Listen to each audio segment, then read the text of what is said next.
Buenos días. Gracias a todos por la espera. Nosotros somos Evalá, República Dominicana. Quiero agradecer a todos por su sintonía y agradecer también a mis compañeros y expositores que van a estar con ustedes hoy.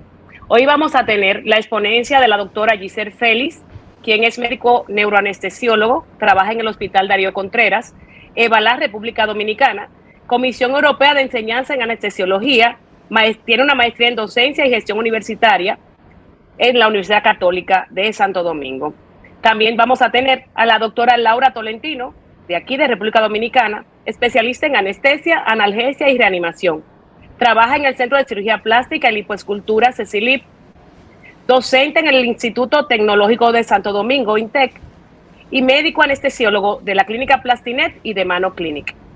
Con nosotros también está el doctor Jonathan Castro, dominicano, especialista en anestesia, analgesia y reanimación, secretario general de la Sociedad Dominicana de Anestesia, coordinador de la Residencia de Anestesiología del Hospital Materno Infantil San Lorenzo de los Minas, coordinador de la Unidad de Recuperación Posanestésica del Hospital Materno Reinaldo Almanzar. Yo soy la doctora Brígida Gómez, anestesióloga, soy quien coordina el capítulo de vía aérea en EVA, República Dominicana. Gracias a todos por la sintonía y con ustedes ahora vamos a empezar nuestra charla o disertación con la doctora Giselle Félix. Buenos días, como les estuve diciendo, yo voy a hablar de lo que es la extubación en un paciente con riesgo y sin riesgo. Siguiente. Se podría decir que una extubación es una transición entre una situación controlada a una situación no controlada.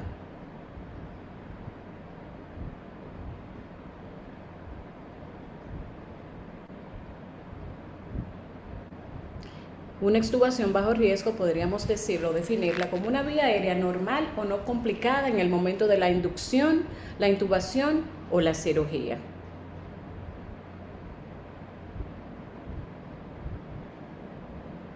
Pero ¿qué pasa cuando nosotros hemos intubado a un paciente que no tenía una vía aérea difícil y al momento de la extubación se torna de alto riesgo?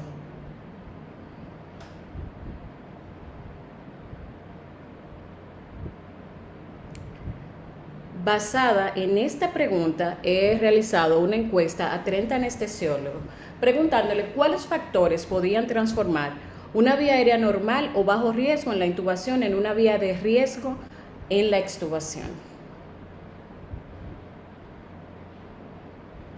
Basada en esa pregunta, estos fueron los resultados de la encuesta, 30 anestesiólogos encuestados, los cuales el 3% dijo que la broncoaspiración podría ser uno de los factores, un 7% dijo que la reversión neuromuscular inadecuada, trauma de las cuerdas vocales, aspiración inadecuada, posición de cúbito prono, extubación temprana, diámetro inadecuado del tubo endotraqueal, hiperinsuflación del cough o una extubación temprana. Y no está muy lejos de lo cierto. Realmente muchos de los factores de los que ellos mencionaron realmente son los responsables de que una vía aérea de bajo riesgo se torne a alto riesgo en el momento de la extubación. Pero cuando ellos contestaron este 37%, que resulta ser la cifra más alta o el porcentaje más alto, dijo que la insuflación del cough es un 23% y la obstrucción de la vía aérea es el 37%. Cuando yo le pregunté cuáles factores usted entiende, entonces, ¿qué ustedes pensarían si yo le digo que realmente estos factores que obstruyen la vía aérea son producidos diariamente por las maniobras que el anestesiólogo realiza con tanta facilidad en su ejercicio diario? Dentro de los factores que tenemos está la laringoscopía. Todos los días nosotros normalmente hacemos laringoscopía. Y todos sabemos que de los cartílagos que más se lesionan en el momento de la intubación son los aritenoides. Pero ¿qué hacemos con eso? Hay dos cosas que pueden suceder durante la laringoscopía: la lesión de los aritenoides y la lesión o trauma de lo que es el pliegue glosoepiglótico. Este pliegue, que como ustedes pueden ver está por encima de la epiglotis, es normalmente donde nosotros nos apoyamos cuando hacemos la maniobra hacia arriba y hacia adelante con la pala del laringo. Normalmente es uno de los más frecuentes lesionados, y por eso es que muchas veces cuando nosotros vamos a extubar y aspiramos el paciente en una intubación que fue de un solo intento, ustedes entendían que son limpias, de repente aparece un sangrado en la cavidad oral. Se debe a esto, a que normalmente lesionamos este pliegue, y esto produce edema. Y si le añadimos a eso una lesión de los aritenoides, que son los cartílagos que más se lesionan, pero que son los responsables de la abducción y aducción de las cuerdas vocales, ya estamos produciéndole al paciente edema, pero también le estamos agregando pérdida de la protección de la vía aérea. Por lo tanto, tenemos un paciente que lo estamos predisponiendo más a la broncoaspiración. Siguiente. Otro de los factores que salieron en la encuesta con un 23% fue la hiperinsuflación del cough. Esto es una intubación como debe quedar el cough inflado en la luz traqueal. Miren cómo las paredes de la tráquea no se modifican. Así es que debe quedar. Es bueno que tengamos pendiente siempre que el riesgo capilar de la mucosa traqueal es de 0.3 mililitros gramos por minuto y que su perfusión va desde un 25 a un 30% centímetros de agua o lo que es igual a 18 a 22 milímetros de mercurio. Pero vamos a ver aquí, esto es un caso clínico de una pacientita que la vamos a detallar más adelante. Miren aquí como la diferencia cuando hiperinsuflamos el cough. Aquí ustedes pueden ver cómo se pierde lo que es la forma de la cilíndrica de la tráquea por la manera de la hiperinsuflación del cough. Entonces, una presión de la mucosa traqueal mayor de 30 milímetros de mercurio va a producir en la tráquea palidez en la mucosa. De 37 milímetros se va a poner blanca, isquémica. Y mayor de 45 milímetros de mercurio va a producir interrupción del flujo, es decir, se va a perder la perfusión de la mucosa traqueal. Y esa presión, si a eso le agregamos una cirugía que tenga más de 2 horas, entonces podemos saber que ahí podemos tener un daño que puede terminar en laceración o perforación traqueal. Como es el caso de esta paciente, que tuvo una laceración traqueal post-extubación. Esta paciente, como pueden ver aquí, se diagnosticó con fibroscopía, se le realizó radiografía de tórax, donde podemos ver infiltrado intersticiales bilaterales, neumotórax a tensión y velamiento derecho de uno de sus pulmones. En la TAC se confirmó lo que es un síndrome de distrés respiratorio. Esta paciente terminó en intensivo por varios días, por un simple hiperinsuflado de cough. Otra de las maniobras que nosotros normalmente hacemos todos los días es la maniobra de Selig y la maniobra de Burr. Pues esta maniobra, déjenme decirle que la hiperinsuflación del cough, aparte de producir todo eso, estos pacientes, en este estudio que se realizó en pacientes que se hizo bajo sellado mínimo, insuflando el cough de manera gradual hasta lograr lo que el anestesiólogo a simple vista entendía que era suficiente para la protección de la vía aérea. Y aquí se demostró que la mayoría de esos pacientes pues en ese estudio se demostró que en los pacientes que se hiperinsufló el cough de manera gradual y que se hizo, como diríamos aquí en República Dominicana, al ojo, se pudo comprobar que los pacientes tuvieron microaspiraciones y que los demás pacientes estaban hiperinsuflados. Entonces, otra de las maniobras cotidianas que hacemos normalmente es el cough, el Selig y el Burr. Siguiente. Entonces, en este estudio que se realizó de las controversias que traen estas maniobras, en uno de estos estudios se le hizo a 3.339 pacientes e incluso incluyeron pacientes que tenían factores de riesgo para la broncoaspiración, porque utilizaron pacientes que no los sometieron al ayuno de 6 horas y pacientes que tenían condiciones que podían predisponer a la broncoaspiración, como la gastropecia, la hernia hiatal. Sin embargo, se demostró que en el paciente que no se utilizó esa técnica, en comparación con los pacientes que se utilizó, no fue significativa, por lo que ellos tuvieron las siguientes conclusiones. Ellos concluyeron con que la presión que se ejerce al cricoide para comprimir el esófago y evitar la broncoaspiración realmente no es tan efectiva con esta técnica, porque hay factores que influyen. En algunos pacientes está comprobado que la anatomía se distorsiona un poquito y que muchas veces el cricoide no queda por delante del esófago y que muchas veces comprimimos y no logramos realmente tener el efecto que buscamos. Aparte de eso, se determinó que disminuye la visibilidad de las cuerdas vocales, que aumenta el tiempo de intubación, que es una obra mal realizada. ¿Por qué? Porque normalmente nos asistimos de personas que no están entrenadas y que desconocen esta maniobra. Por lo tanto, la gente que nos ayuda en el quirófano, normalmente no solemos tener un anestesiólogo. Entonces le decimos al enfermero, le decimos al cirujano, le decimos al técnico, y no saben realmente realizar la maniobra y por lo tanto se prolonga la intubación.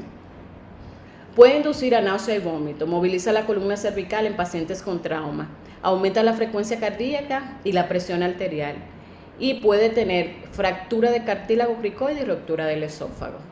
Entonces, ¿a qué le llamamos una extubación de alto riesgo? A la capacidad incierta del paciente para mantener una vía aérea permeable u oxigenada después de la extubación. Muchos factores son los que van a repercutir en lo que es la extubación. Dentro de ellos están lo que es la inestabilidad cardiovascular, la alteración ácido-base, la alteración de la temperatura. Los procesos, la extubación de una vía aérea difícil, sabemos que es un procedimiento complejo y que aparte de los factores antes mencionados, también influyen los factores mecánicos, quirúrgicos y clínicos. Entonces, basándonos en estos 4 pasos de la DAS para la extubación, vamos a desarrollar lo que es la extubación de manera segura. Siguiente, la DAS la divide en 4 pasos, que es la planificación, la preparación, la extubación y los cuidados post-extubación. Algo que hacemos mal y que repercute directamente en los demás pasos. Si el primer paso, que es la planificación, no se realiza, no hay manera de que estemos preparados.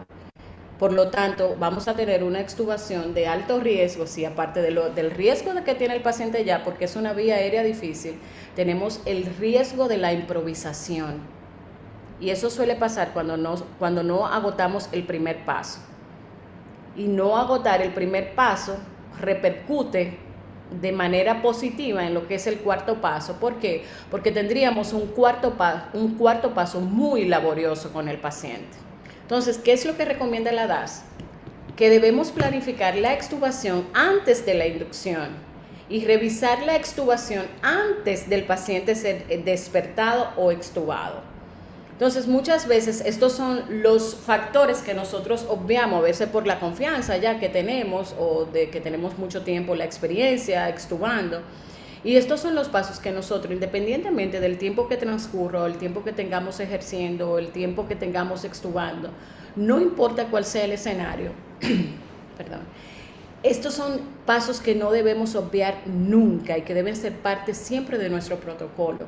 Sí, planificar nuestra extubación en un paciente difícil, pero mantener revisado y mantener todos los pasos durante la cirugía completa para cuando llegue el momento de extubar ese paciente, nosotros contemos con los mismos factores que teníamos en el momento de la intubación.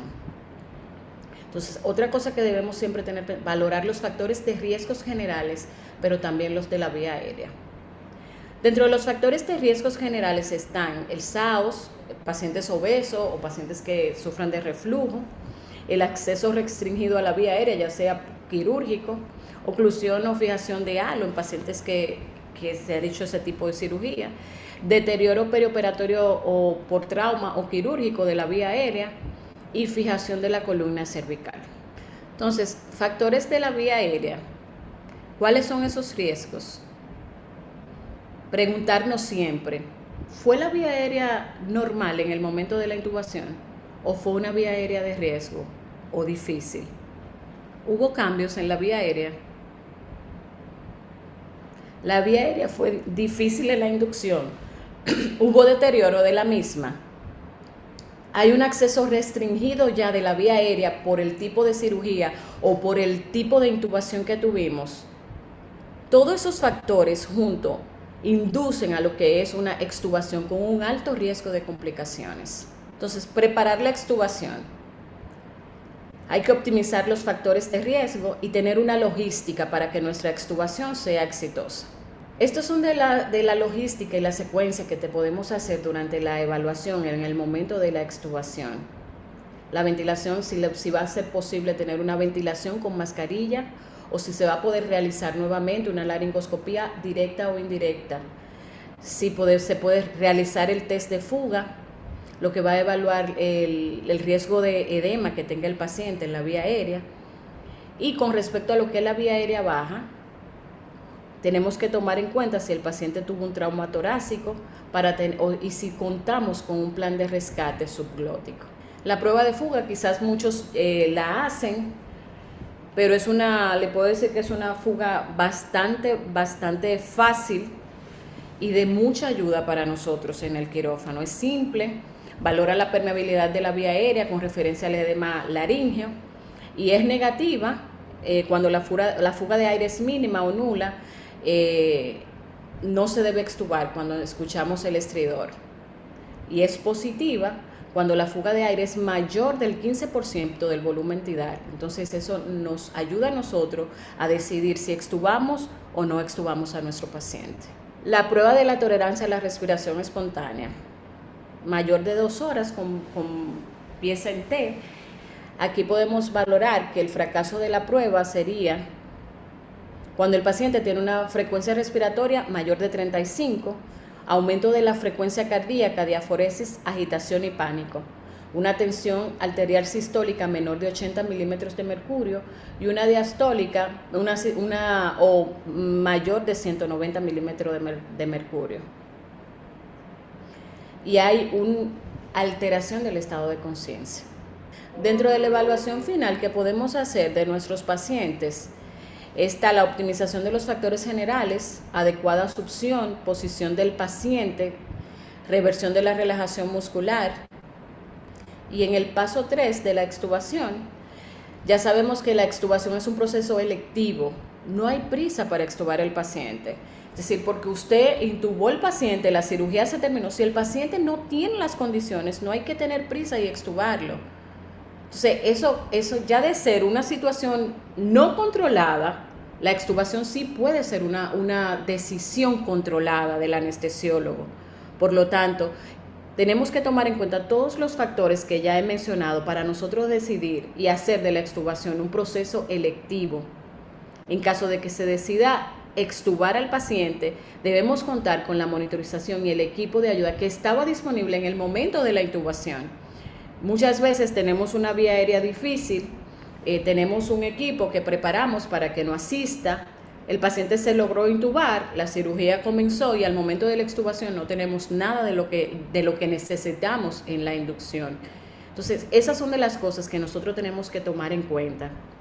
Aparte de saber que esto es un proceso electivo que no necesita prisa y que depende mucho de la decisión y el juicio del anestesiólogo, también tenemos que tener pendiente que los equipos que nosotros necesitamos anteriormente en el momento del inicio, lo necesitamos también para el final.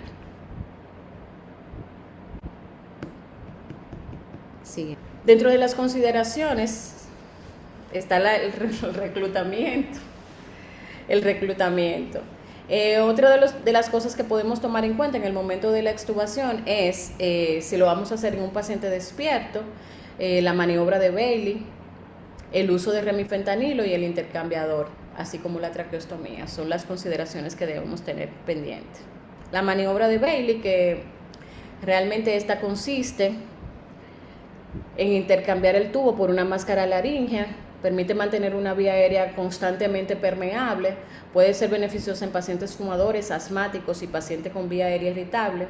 Es inapropiada en aquellos pacientes que la reintubación podría ser difícil o si existe un riesgo de regurgitación. La técnica de extubación con remifentanilo, probablemente ya todos la han utilizado, pero esta evita mucho la tos, la agitación y las alteraciones hemodinámicas en los pacientes en el momento de la extubación. Mejora la tolerancia al tubo endotraqueal durante la educción. Recuerden que un paciente con vía aérea difícil siempre es bueno de extubarlo, que el paciente esté bien despierto. Y la dosis que se puede utilizar para que evitemos todos estos reflejos es de 0.05 microgramos kilo minuto. La extubación asistida por un intercambiador es muy útil en los pacientes que la reintubación puede ser dificultosa. La medida adecuada de este intercambiador debe ser de 83 centímetros de largo y de 11 a 14 French. Puede ser utilizado como guía y también se puede oxigenar el paciente. Hay algunos dispositivos de esto que tienen una conexión que permite ventilar el paciente. La traqueostomía debe ser considerada cuando la permeabilidad de la vía aérea puede estar comprometida por un tiempo. Las indicaciones están: el compromiso de la vía aérea al final de la cirugía, probabilidad de deterioro postoperatorio de la misma, incapacidad de rescate de la vía aérea. Y dentro de los beneficios está: reduce el daño glótico por múltiples intentos y por intubaciones traqueales de larga duración. El paso 4, ya aquí decidimos extubar el paciente, decidimos pasarlo al área que entendamos, ya sea recuperación o intensivo. En este caso lo que tenemos pendiente es la oxigenación del paciente, la monitorización, que tenga una vigilancia activa y la observación de los signos de alarma. Estos signos de alarma, ¿cuáles son? Lo vamos a dividir en los precoces y en los tardíos. Los precoces tenemos aquellos pacientes que hacen estridor, obstrucción, agitación, alteración del patrón respiratorio. Los que están derivados de la cirugía, como son el hematoma, el sangrado, el edema, y los tardíos, que es ya la mediastinitis o la lesión de la vía aérea. Otro de los síntomas que se pueden presentar son dolor de garganta, dolor cervical profundo, disfagia, que están dentro de los tardíos también, crepitantes y fiebre. Que normalmente estos síntomas o signos acompañan ya de lo que es la mediastinitis. ¿Cuáles son esos cuidados que debemos tener en los pacientes que tienen compromiso de la vía aérea? La oxigenación, la monitorización, el ayuno, pacientes con SAOS que utilizan CPAP, le podemos decir a los familiares que lo traigan, cosa de que el paciente siga utilizándolo en la recuperación, utilizar esteroides, nebulización, analgesia, buena analgesia, y el traslado debe ser monitorizado. Muchas gracias. Muy bien, gracias a la doctora Félix. Doctora, tenemos muchas preguntas para usted en el panel. Una muy graciosa que dice: entonces, ¿yo puedo ser el riesgo mayor de mis pacientes al momento de extubar? Así es. Una de las cosas porque en el momento de este tema de la extubación en un paciente bajo riesgo, quizás yo lo leí en el momento el tema y dije, bueno, ¿qué sentido tiene un paciente bajo riesgo con una vía aérea normal que uno intuba? Muchas veces dije, no, esto está para R1, como uno a veces dice cuando la intubación es demasiado fácil. Pues resulta que sí, que nosotros con nuestras maniobras diarias podemos lesionar a nuestros pacientes de manera severa. Y no hay prisa, es decir, cuando usted haga su laringoscopía, tenga pendiente que usted está introduciendo una pala de metal que la está llevando hasta allá, hasta un punto de presión donde usted va a subir y levantar esa pala para usted visualizar la glotis, y que esa presión, para usted poder visualizar, está agrediendo el pliegue hipogloso-epiglótico, y que si al introducir la pala usted lo hace de manera brusca, usted también puede lesionar los aritenoides. Entonces, la práctica tan simple como una laringoscopía, nosotros podemos hacer mucho daño a nuestros pacientes. No se escucha. No se escucha, doctora Abreu. La segunda pregunta: ¿debo tomarme más tiempo para extubar? El tiempo necesario. No sé si se dieron cuenta, hay una de las diapositivas que dice que la extubación es un proceso electivo. Es decir, eso es una decisión del anestesiólogo bajo su juicio clínico, bajo su criterio. Por lo tanto, no hay prisa. Si usted entiende que si usted toma más tiempo, usted tiene una extubación más segura, usted se toma el tiempo necesario. Yo siempre le digo a los cirujanos que trabajan conmigo, no me presionen, que yo a ustedes no lo presiono. Y me tomo mi tiempo. Entonces yo creo que esa es la actitud que nosotros, de manera responsable, debemos asumirnos siempre con nuestros pacientes. Bien. Tercera pregunta. Según la encuesta que usted hizo, ¿qué por ciento de los anestesiólogos estubamos de manera no segura a nuestros pacientes? Bueno, tomando en cuenta que yo hice una pregunta en la audiencia, en el EVALA que hicimos en enero, de que levantaran la mano, ¿cuántos anestesiólogos tenían el manómetro endotraqueal? Y créanme que la asistencia, ¿cuántos tuvimos en el EVALA, doctora Gómez? Asistentes tuvimos 276 participantes. Bueno, de 276 participantes, incluyendo un internacional, solamente 5 anestesiólogos utilizaban el manómetro endotraqueal. Entonces, si partimos de ahí, realmente podemos entender qué tan irresponsable estamos siendo con nuestros pacientes, que aún teniendo los recursos, nosotros no lo adquirimos para brindarle la seguridad en el momento de la extubación. A ver, ya que usted habló del manómetro, hay otra pregunta sobre él. Así como hay dispositivos para medir la presión al insuflar el cough, ¿usted recomienda algún dispositivo para medir la profundidad y aplicación de las maniobras o no lo recomienda el uso de estas? Como se pudo ver en ese artículo, que realmente fue una población bastante grande, 3.339 pacientes, y que no fue tan significativa, la maniobra es muy controvertida. Yo diría que yo no la uso después que leí el artículo y realmente vi, es verdad que utilizamos un personal que no está entrenado y que no sabe ejercer la maniobra. Y tomando en cuenta todos los daños que puede producirle a nuestros pacientes, entiendo, no le voy a decir no la recomiendo, pero entiendo que la use de manera juiciosa, de acuerdo a sus criterios. Bien, entonces, doctora, ¿extubar no es una emergencia? Extubar no es una emergencia siempre y cuando el paciente no tenga las condiciones. Si el paciente no tiene las condiciones para extubarse, no es una emergencia. No lo es. Importancia de la monitorización del bloqueo neuromuscular al momento de extubar. ¿Usted lo recomienda? 100%. Todo lo que pueda darnos a nosotros la seguridad de que nosotros no le vamos a producir daño a nuestros pacientes, siempre yo voy a estar a favor de eso. Una manera de tú sacar un paciente y saber que no se te va a recurarizar en el postquirúrgico, o tú le hiciste una reversión adecuada, con la dosis adecuada, el medicamento adecuado, de acuerdo a lo que ese paciente en ese momento necesitaba, siempre eso va a ser una manera segura para el paciente. ¿Tiene aplicación la utilización de la sonografía al momento de extubar? ¿Sonografía de vía aérea? Sí, claro, tiene su utilización. Aquí no la usamos, o por lo menos yo no la utilizo, pero por artículos que he leído entiendo que sí, que es útil. ¿Qué opina usted de la administración de lidocaína al momento de extubar? También muy a favor. Disminuye mucho lo que son los reflejos, la tos en el paciente. Me parece que debe seguir siendo utilizada. En el caso de no tener remifentanilo, ¿qué opción usted recomienda? Bueno, los pacientes, otra de las cosas, los pacientes responden muy bien a la dexmedeto.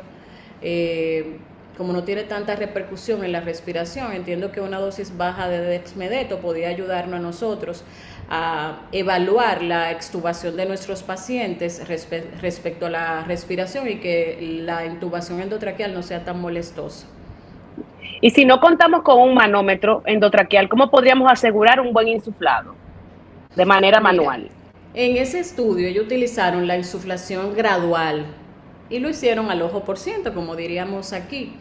Pero ¿qué pasa? En el estudio, que no salió ahí en una de las diapositivas, se descubrió que solamente, aproximadamente creo que el 17% estuvo entre los 20 y los 30 milímetros de mercurio. Después todos estuvieron por debajo o por encima de la presión que debía tener el cough.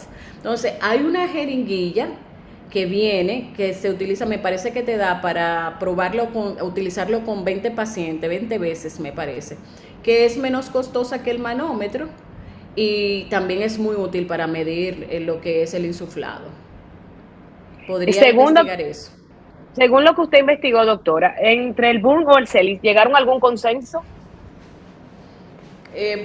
Realmente ese, que sigue siendo una técnica muy controvertida, que hay muchos anestesiólogos que sí la siguen utilizando porque entienden que sí le ha sido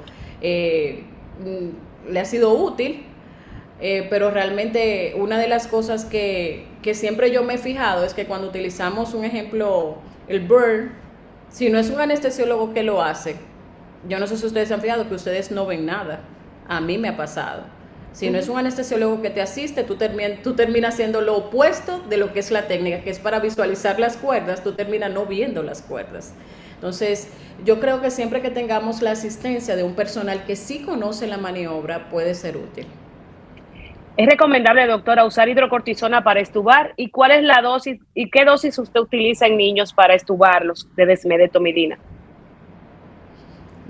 Yo no he tenido la oportunidad, te lo dije como una opción, no me he visto en la necesidad de utilizarla en niños para la extubación, no le voy a hablar mentira. Con relación a los esteroides, siempre y cuando las condiciones generales o sus comorbilidades lo permitan, entiendo que los esteroides siempre hacen una buena función en un paciente que ha tenido dificultad para ser intubado. Al momento de la extubación siempre tienen muy buenas repercusiones estos fármacos. Y normalmente utilizo dexametasona 8 miligramos. Bien, entonces, doctora, en Y sus pacientes adultos. si es en niño, utilizaría 0.1 miligramos por kilo. En sus pacientes adultos, ¿qué usted prefiere? ¿Desmedetomidina o lidocaína? Es que son fármacos totalmente... ¿qué te puedo decir? Mira, la lido, si el paciente tú no necesitas la extubación despierto y necesitas tener un fármaco que te ayude a disminuir todas las repercusiones que produce ese estímulo traqueal, no hay necesidad de utilizar la dexmedeto. Ahora, si la extubación es difícil y tú quieres realmente evaluar tu paciente de manera segura, despierta, de estar segura de que tú puedes sacar ese tubo, entonces ahí sí yo te recomiendo, pero yo pienso que podrías utilizar en ese caso los dos. Tanto la lido como la dexmedeto, no creo que tenga ningún inconveniente utilizarlo en ambos casos. Ahora, si el paciente tú entiendes que no necesitas esperar que esté bien despierto para extubarlo, entonces no tendrías que utilizar la dexmedeto. Muy bien. Pueden seguir haciendo sus preguntas. Vamos a seguir anotándolas. Ya al final volvemos a retomarlas. Ahora vamos a pasar a la doctora Laura Tolentino, que después de esa introducción que nos realizó la doctora Giselle Félix, vamos a ver qué vamos a hacer para poder estubar de manera segura a nuestros pacientes en cuidados intensivos. Listo. Bien, Gracias, Félix. luego, primero, buenos días y darle las gracias tanto al grupo de Bala y a CLASA por permitirnos estos momentos de actualización. Y luego de esa excelente introducción que nos dio la doctora Félix en cuanto a lo que es la extubación en el escenario que normalmente estamos acostumbrados, que es en la sala de quirófano o en el pabellón, como lo conozcan en su trabajo. Vamos a pasar a lo que es la extubación de pacientes en una unidad de cuidados intensivos, lo cual es un reto para nosotros los anestesiólogos, puesto que no es nuestra zona de confort. Normalmente no es el paciente al que acabamos de intubar hace pocas horas y que presenta muchos retos y una serie de procesos a agotar antes de acabar en lo que es la extubación.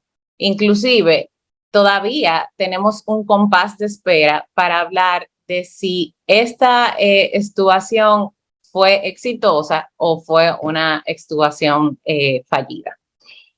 Entonces, antes de entrar de lleno en lo que serían todos los procesos a agotar, hay ciertas conceptos claves que debemos tener en cuenta para estos pacientes. Primero, como anestesiólogos, generalmente nosotros recibimos la llamada a la unidad de cuidados intensivos para reintubar a esos pacientes. ¿Por qué? Porque la unidad de cuidados intensivos no es nuestra área de trabajo principal.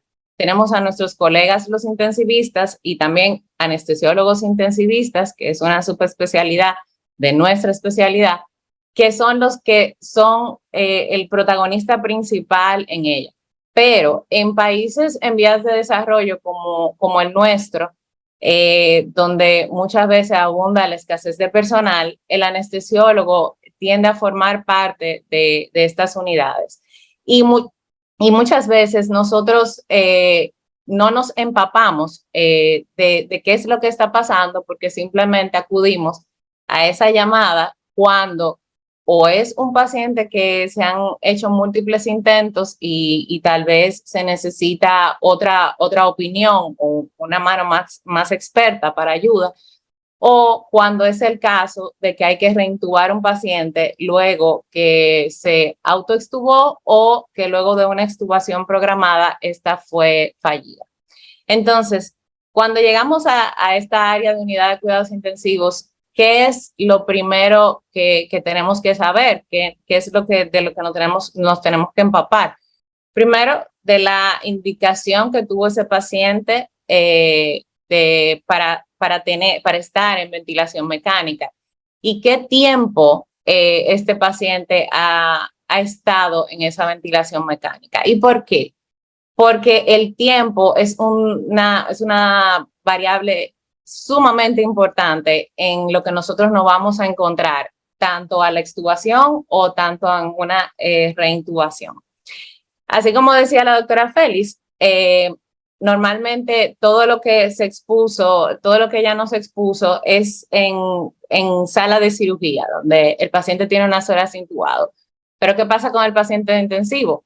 Ya luego de 24 horas de un paciente estar intubado, ya se produce, y obviamente si no se llevó a cabo todas esas medidas para proteger la vía aérea, ya hay una lesión importante en lo que es la laringe, que se va a maximizar, su grado de severidad se puede maximizar aproximadamente de 7 a 10 días.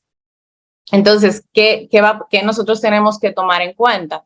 Tenemos un paciente que pudo haber tenido una vía aérea anatómicamente fácil y que ahora mismo, a pesar de que la anatomía no va a variar, pero tenemos una fisiología totalmente contraria. Por todo, puede ser específicamente por su patología de base y por el tiempo que lleva este paciente en ventilación mecánica.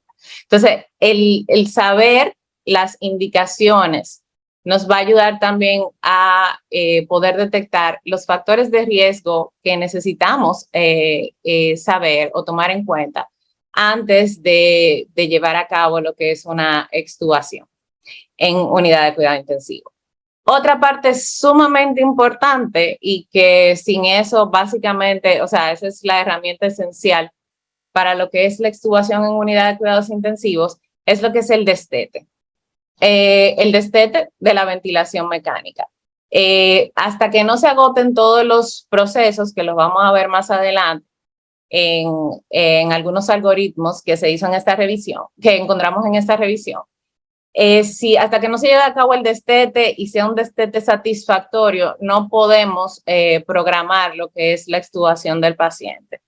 Y este destete tiene unos criterios que debemos agotar, que debemos cumplir antes de nosotros llevarla a cabo. Entre los criterios que tenemos para el destete, uno de los más importantes es la resolución de lo que es la causa del fallo. O qué fue, si no fue un fallo respiratorio per se, cuál fue la patología de base, si se resolvió o si ya está en una resolución satisfactoria que me permita quitar al paciente de lo que es la ventilación mecánica.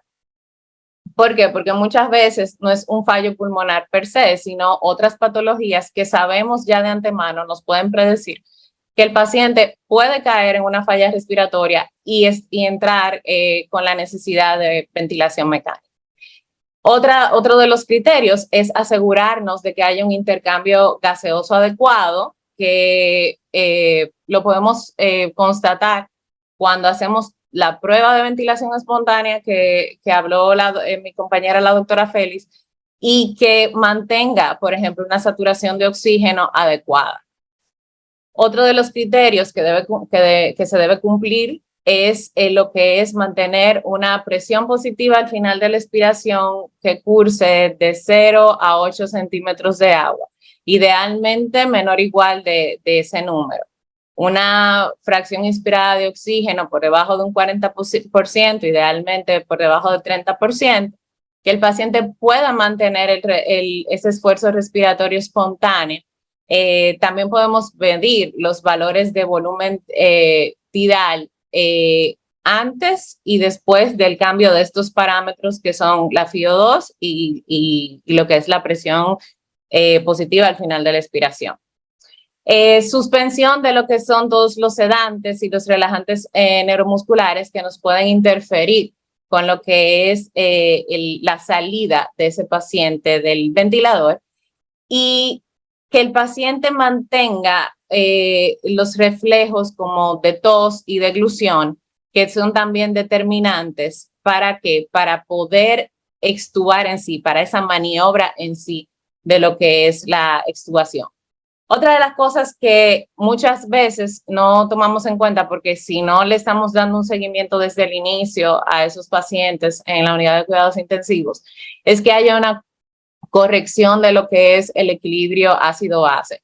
Debemos asegurarnos de que se hizo una gasometría previo al proceso de extubación programada y luego realizar otra, generalmente a los 30 minutos de ya haber hecho la prueba de ventilación espontánea y justo antes de realizar lo que es la maniobra de extubación.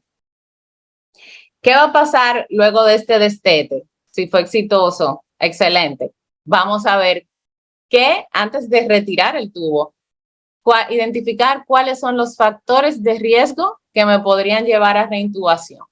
¿Y por qué? Porque todavía, a pesar de agotar y de que se han hecho investigaciones y que se llevan a cabo algoritmos para la extubación y se utilizan medicamentos coadyuvantes, tenemos una tasa alrededor, por estudios, por comparación de estudios que se han realizado, de alrededor de un 10 a un 18%, llegando hasta 24% en algunos estudios revisados. Entonces, ¿qué es lo que pasa con esto? Todo paciente que tenga algún riesgo de reintubación aumenta lo que es la morbimortalidad. No solamente por tener ese factor de riesgo, también tenemos que tomar en cuenta el tiempo que lleva ese paciente en ventilación mecánica, que ya luego de los 7 días, poniendo un promedio de 9 días, tenemos que hay una alta tasa de obtener una extubación fallida y de que aumente esa morbimortalidad y que ese paciente posteriormente no pueda ser extubado satisfactoriamente. Entonces, tenemos que identificar estos factores de riesgo y entre los factores de riesgo que más se ha encontrado que pueden predecir este fallo en la extubación y casos de reintubación, vamos a tener lo que es la obesidad, la edad mayor a 65 años, lo que es el balance hídrico positivo, que favorece también lo que es el edema de la vía aérea y por tanto una posterior obstrucción luego de la extubación. También pacientes que tengan algún indicio de falla cardíaca, especialmente pacientes que manejen una fracción de eyección por debajo de 45%. Y también se ha asociado mucho como factor de riesgo lo que es la asociación a la sedación con midazolam en estos pacientes, que es lo que más comúnmente tenemos en nuestros países. Ya luego de identificar esos factores de riesgo de reintubación, que también tenemos que identificar para esa extubación programada, lo que son los factores de riesgo de edema laringio, como bien lo explicó la doctora Félix, y de estridor post-extubación. Que estuvo bastante claro en la presentación anterior, que lo que es la presión del neumotaponamiento y en este caso en los pacientes en cuidados intensivos, lo que es la presión que se maneje con el ventilador, también la sedación inadecuada, son factores que nos pueden llevar a que el paciente tenga mucho más riesgo de edema y todavía ni siquiera hemos hecho la prueba de fuga cuando ya tenemos todos estos factores de riesgo identificados. Entonces, es muy importante tratar de identificarlos y de tomar las medidas necesarias para evitar el mismo. Aunque la prueba de fuga es bastante utilizada, todavía no se ha llegado a un consenso en que sea un factor algo determinante o un gold standard antes de nosotros identificar ese factor de riesgo de edema, esos factores que me pueden llevar a un síndrome post-extubación. Pero siempre en los estudios revisados se ha visto que se utiliza porque es la forma más fehaciente, ya sea cualitativa o cuantitativa, de ver si ese paciente puede tener el edema laringio y por tanto presentar lo que son las complicaciones típicas inmediatas, que puede ser laringoespasmo, obstrucción de la vía aérea, acompañada de una hipoxemia que puede ser poner en riesgo la vida del paciente. Y recordar que son pacientes que vienen ya con una patología de base donde por ejemplo, en el caso de la hipoxemia, pueden venir con una hipoxemia, aunque sea leve, arrastrándola por varios días.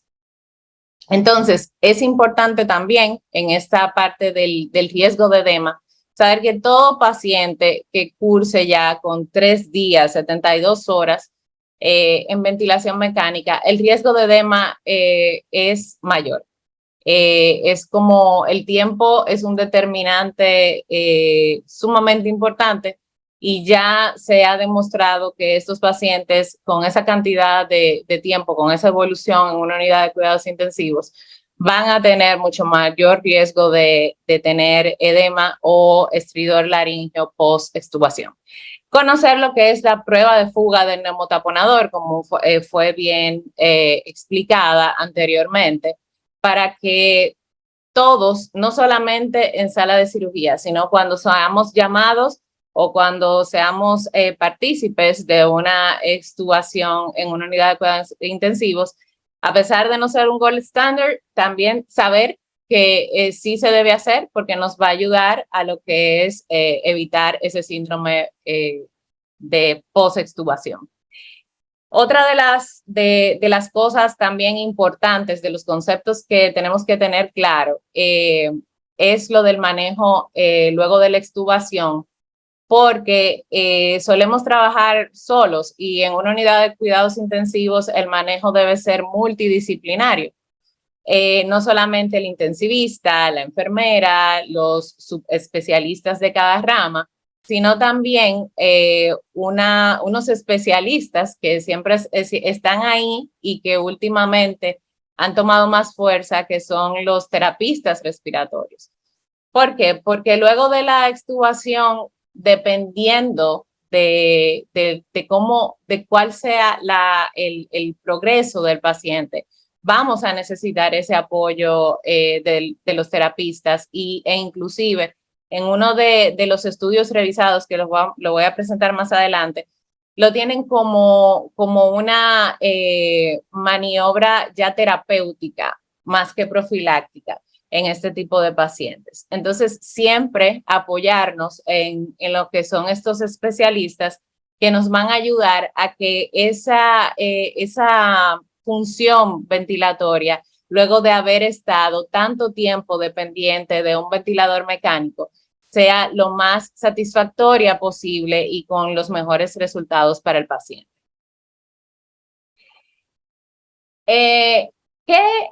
Que nosotros vemos la extubación como un proceso bastante simple, como bien lo decía la doctora Félix, porque simplemente sería sacar un tubo.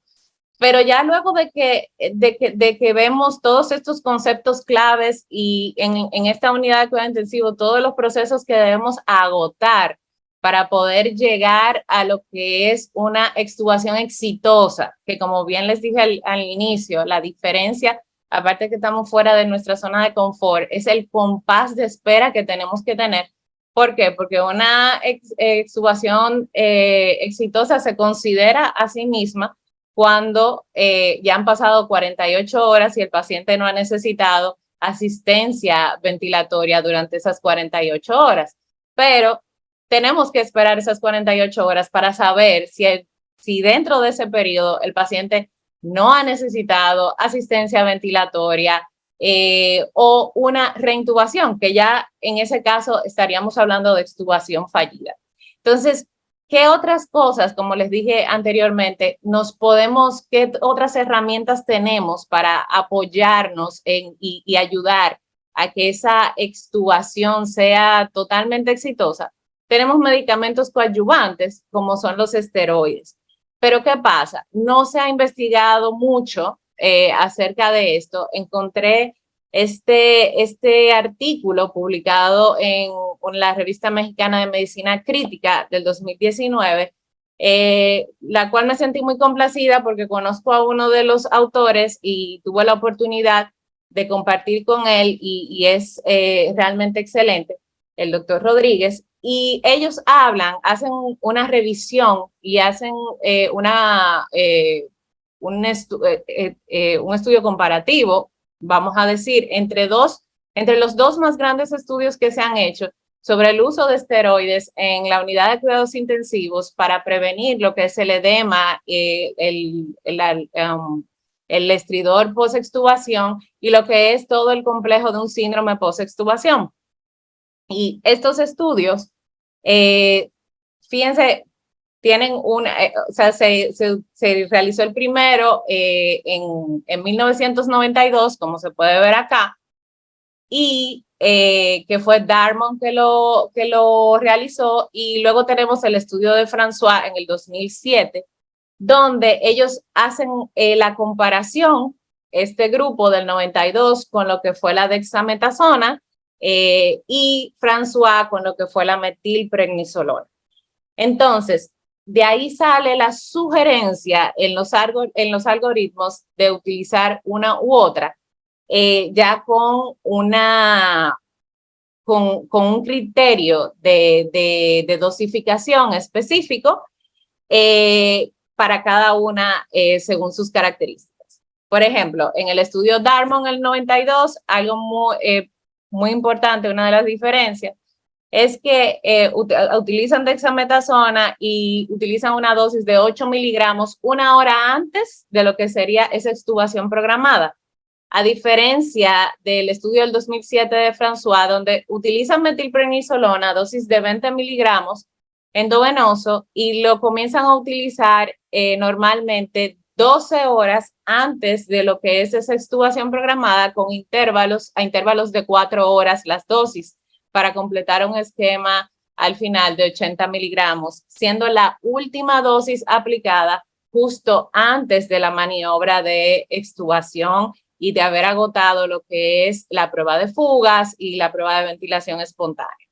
Entonces, nosotros en nuestros países normalmente sí tenemos acceso a la dexametasona. La metilprednisolona es un poquito más costosa y a veces no está disponible. Sí tenemos hidrocortisona, pero ¿qué ha pasado con la hidro? Realmente no se han hecho estudios utilizándola que sean concluyentes en su acción para la disminución del edema. Pero tenemos que estar claros de algo. El acceso de nosotros como países en vía de desarrollo a la hidrocortisona es mucho mayor, y normalmente ese es el medicamento que utilizamos, no solamente para lo que es la unidad de cuidado intensivo, donde sí puede haber más acceso a la metilprednisolona y a la dexametasona, sino en lo que es la sala de cirugía. Entonces normalmente de rutina solemos utilizar este esteroide y más en las cirugías que envuelven lo que son la manipulación de la vía aérea por el cirujano, en otorrino, cirugías de maxilofacial, donde esperamos que haya un edema bastante importante y entonces ese es el esteroide que si lo tenemos a la mano es que usamos por elección. Pero ya en pacientes para extubación programada en unidad de cuidado intensivo, cuáles son lo que ya lo que están comprobados que hay cierta efectividad, lo que es la dexametasona o la metilprednisolona con con esos esquemas ya descritos. En cuanto a mí me gustó mucho, yo hice una revisión un poquito amplia, pero seleccioné este artículo y otro estudio que vamos a ver en la próxima diapositiva, porque los algoritmos siempre son buenos para fijar conocimientos y estos algoritmos los vi bastante prácticos, aunque son muy parecidos, tienen ciertas diferencias, por eso los expongo los dos. Y creo que es una forma súper fácil para nosotros que somos anestesiólogos y que no estamos en el día a día de una unidad de cuidado intensivo, tener una guía de cómo podríamos llevar a cabo en caso de que acudiéramos a esa llamada para ser partícipes de una extubación ya programada y que ésta tenga el mayor éxito posible. Entonces, en este algoritmo que sacado de ese artículo de la revista de Medicina Crítica, vemos que inicialmente hacemos todo lo que hemos descrito anteriormente. Establecemos un protocolo de extubación y prevención de lo que es la reintubación. Importante, paciente despierto, paciente que ya se le haya retirado lo que es la sedación y la relajación neuromuscular. Paciente que me mantenga un intercambio gaseoso adecuado, lo puedo constatar por los niveles de oximetría, aunque la oximetría no es una prueba fehaciente de que el paciente no va camino a una hipoxemia, pero ya que tenemos un paciente con varios días en intensivo, que estamos haciendo gasometría, que estamos haciendo corrección, sí, aquí es una herramienta útil y siempre se recomienda que sea mayor o igual a un 92%. ¿Por qué? Por la relación que tenemos con lo que es la presión arterial de oxígeno cuando comparamos estos niveles de oximetría. También lo que es la fracción inspirada de oxígeno, menor o igual de un 40%, y la presión positiva al final de la expiración, menor o igual de 8 centímetros de agua, y también que el paciente ya no tenga apoyo de vasopresores. Bien, entonces ya luego de tener todas estas características, pasamos a lo que es la prueba de ventilación espontánea, cuando es en realidad que reducimos lo que es la fracción inspirada y la presión expiratoria al final de la expiración. ¿Y qué vamos a identificar en esta etapa del proceso de extubación? Es saber si el paciente tiene los criterios de falla en la ventilación espontánea, que bien pueden ser una taquipnea con frecuencia respiratoria por encima de 35 respiraciones por minuto, disminución de la saturación, frecuencia cardíaca elevada, una presión arterial sistólica menor de 90 o mayor de 180, que va todo eso a estar acompañado como factor secundario con disnea, diaforesis, agitación y alteración mental, que me hablan de que el paciente realmente está hipoxémico y que ha fallado a esa prueba de ventilación espontánea. Si ese es el caso, debemos retrasar lo que es el proceso de extubación y darle un compás de espera más o menos de 12 a 24 horas hasta que corrijamos todos estos factores que me impidieron lo que fue esta prueba de ventilación espontánea y posterior paso a extubación programada. Luego de esto, si no tenemos ninguna falla a esta prueba, vamos a identificar lo que son el riesgo de edema o estridor, ya mi paciente está totalmente hemodinámicamente estable. Yo necesito saber si yo voy a tener complicaciones per se de la vía aérea al momento de la extubación, y para eso identifico estos factores de riesgo que, como bien le hablé, una ventilación mecánica por encima de 72 horas, que el paciente haya tenido una reintubación previa o autoextubación, una vía aérea difícil ya conocida. El sexo femenino realmente no es concluyente, pero sí en muchos estudios se ha visto que hay mayor predisposición para lo que es edema y estridor laríngeo en las mujeres, a diferencia del sexo masculino. Como bien explicó la doctora Félix, la falta de manejo con la presión del neumotaponamiento, trauma en la vía aérea y algo sumamente importante que lo tenemos que identificar desde el inicio, que va dentro de la indicación de ventilación mecánica, que es la alteración neurológica o déficit neurológico, que esa patología de base sepamos que ya el paciente va a traer consigo un déficit neurológico importante que me puede afectar mucho lo que es la ventilación espontánea y también lo que sería el reflejo de deglución y de tos. Entonces, por eso se evalúa con la escala de Glasgow, una escala de Glasgow menor de 13 puntos, que ellos lo tienen como criterio en su algoritmo. Si ya pasamos esta parte y vimos que sí, este paciente tiene el riesgo, hacemos lo que es la prueba de fuga. Y la prueba de fuga, como ya se explicó, si es negativa, cuando tenemos más de un 15% de lo que es el volumen tidal expirado, pero es positiva si tenemos menos de un 15%, algunos hablan de un 13%. Y ya en este caso sí se sugiere lo que es el inicio de la terapia con corticosteroides. En este caso pusieron el ejemplo de lo que es la metilprednisolona, como se explicó anteriormente, de 12 a 24 horas previas a la extubación en dosis divididas, hasta completar una dosis de 80 miligramos. En el caso de que el paciente no tenga riesgo de ese edema, entonces vamos a identificar si hay factores de riesgo para reintubación, que normalmente lo sabemos si sabemos las indicaciones de ventilación o si el paciente sufrió durante ese periodo de ventilación mecánica deterioro de su cuadro original. Entre las variables que tenemos son los pacientes mayores de 65 años, una fracción de eyección disminuida, la cardiopatía isquémica, fibrilación auricular crónica, que también se va a acompañar del uso de anticoagulantes y normalmente también de lo que son la presencia de valvulopatías. Los pacientes que tienen una enfermedad pulmonar obstructiva crónica de base, que también nos dificulta lo que es el proceso de extubación y aumenta los riesgos de una reintubación con la tasa de morbimortalidad, la obesidad y la restricción pulmonar. Todo esto, si lo tenemos en un paciente, sabemos que vamos a tener un riesgo bastante elevado.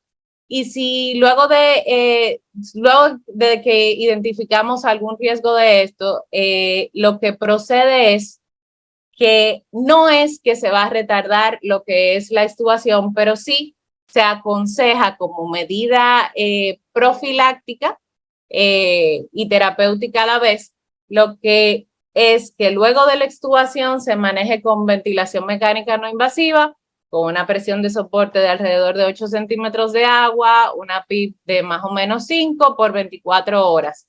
Y de ahí, recuerden que son 48 horas para nosotros ver realmente el progreso de ese paciente y saber si esa extubación fue un fracaso o fue una extubación exitosa.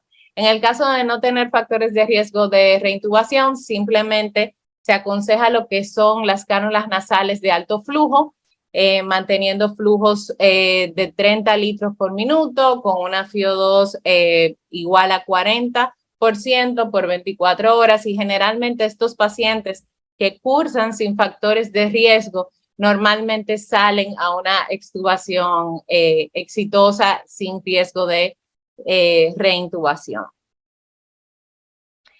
Este otro artículo, que es de la Sociedad Francesa de Anestesia y Cuidados Intensivos, habla muy bien sobre los prerequisitos, que ya lo hemos agotado, y sobre lo que es el manejo post-extubación, que me llamó mucho la atención, a diferencia de los que revisé, que le hacen énfasis a lo que es la terapia respiratoria en el post. Y quise también poner el algoritmo, que es muy parecido al anterior, es un poco más simplificado, pero realmente también resume todo lo que es los procesos a gota. Tenemos igual lo que es el destete, luego de un destete exitoso, identificar factores de riesgo y de ahí cada recomendación.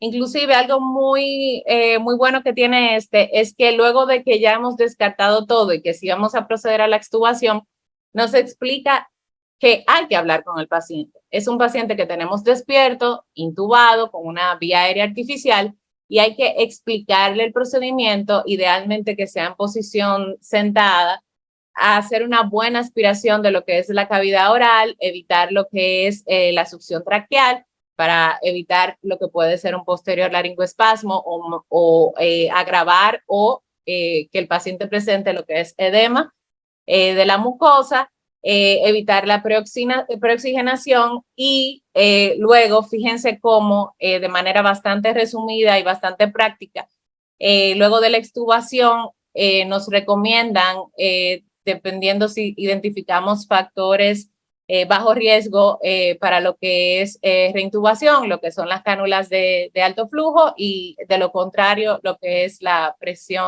ventilación no invasiva.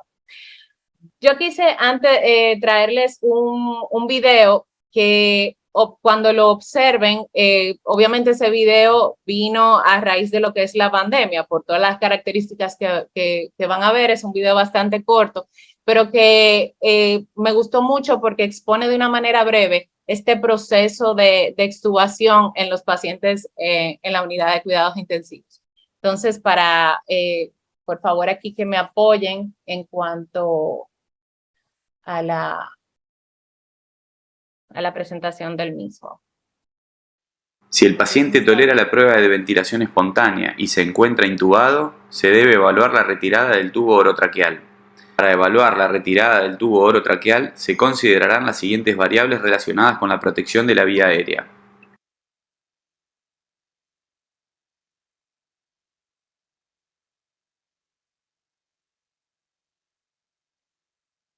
Algunas consideraciones a tener en cuenta son las siguientes. Si el paciente tolera la prueba de ventilación espontánea y la capacidad de protección de la vía aérea se considera adecuada, se procederá a la extubación. Si el paciente tolera la prueba de ventilación espontánea y por algún motivo se decide la no extubación, el mismo debe reiniciar el soporte ventilatorio, preferentemente en un modo de presión. Si el paciente tolera la prueba de ventilación espontánea y se encuentra traqueostomizado, podrá quedar en tubo en T respirando a través de la traqueostomía, preferentemente con un humidificador pasivo con filtro. Se debe discutir la necesidad de filtrar el gas expirado del paciente de alguna manera. El procedimiento de extubación se debe realizar con 2 operadores. Colocamos un barbijo que utilizaremos cuando el paciente esté extubado. Con un suctor de secreciones aspiramos las secreciones de la boca.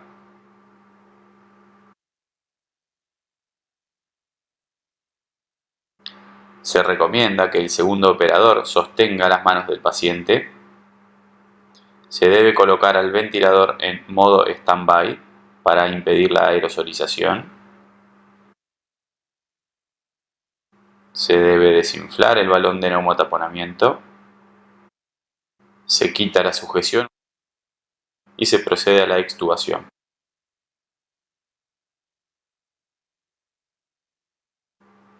Una vez extubado, el segundo operador coloca el barbijo en la vía aérea del paciente.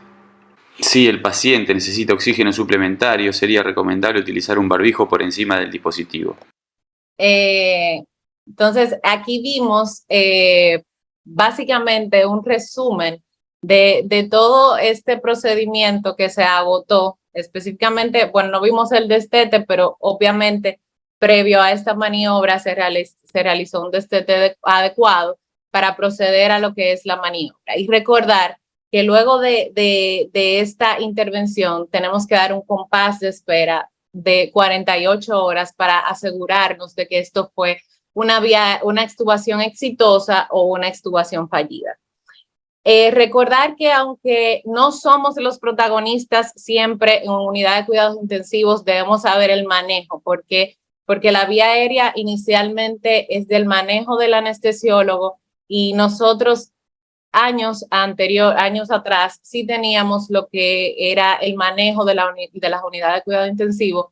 No lo podemos dejar perder, siempre respetando a nuestros colegas intensivistas, pero también tenemos que involucrarnos y en nuestros centros de trabajo ser partícipes de lo que es el manejo, especialmente en esta parte tanto de intubación en unidad como extubación en unidad de cuidados intensivos, el manejo de esta maniobra y todos los procesos a agotar, para poder obtener estos resultados de un paciente hemodinámicamente estable, un paciente contento que vuelve a ver a sus familiares y que tiene muchas posibilidades de volver a lo que es su vida normal.